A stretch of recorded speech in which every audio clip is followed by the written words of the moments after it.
And I tried hard to be proud of my service, but all I could feel was shame.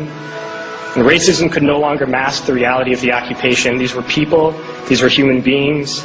I've since been plagued by guilt anytime I see an elderly man, like the one who couldn't walk, who we rolled onto a stretcher and told the Iraqi police to take him away. I feel guilt anytime I see a mother with her children, like the one who cried hysterically and screamed that we are worse than Saddam as we forced her from her home.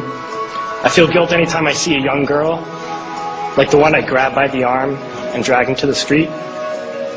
We were told we were fighting terrorists. The real terrorist was me, and the real terrorism is this occupation.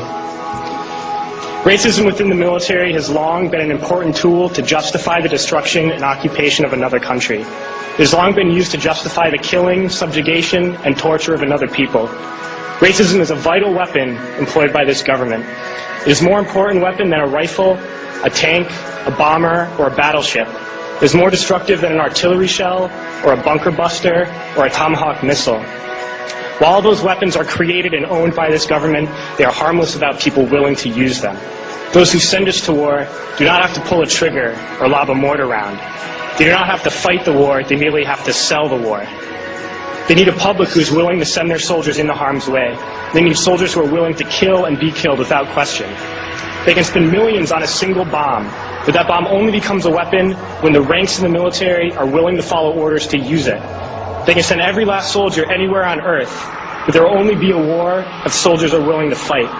And the ruling class, the billionaires who profit from human suffering, care only about expanding their wealth, controlling the world economy. Understand that their power lies only in their ability to convince us that war, oppression, and exploitation is in our interest.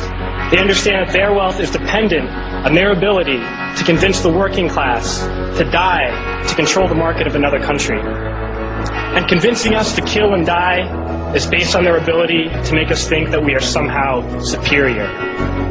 Soldiers, sailors, Marines, airmen have nothing to gain from this occupation. The vast majority of people living in the U.S. have nothing to gain from this occupation. In fact, not only do we have nothing to gain, but we suffer more because of it. We lose limbs, endure trauma, and give our lives. Our families have to watch flag-draped coffins lowered into the earth. Millions in this country without health care, jobs, or access to education must watch this government squander over $450 million a day on this occupation.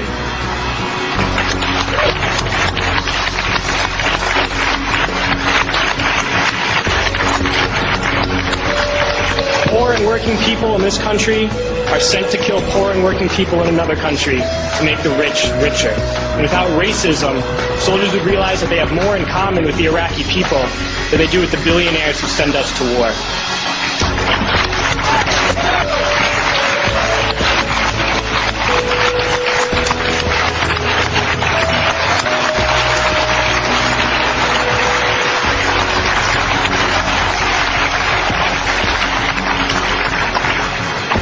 I threw families onto the street in Iraq, only to come home and find families thrown onto the street in this country, in this tragic and unnecessary foreclosure crisis.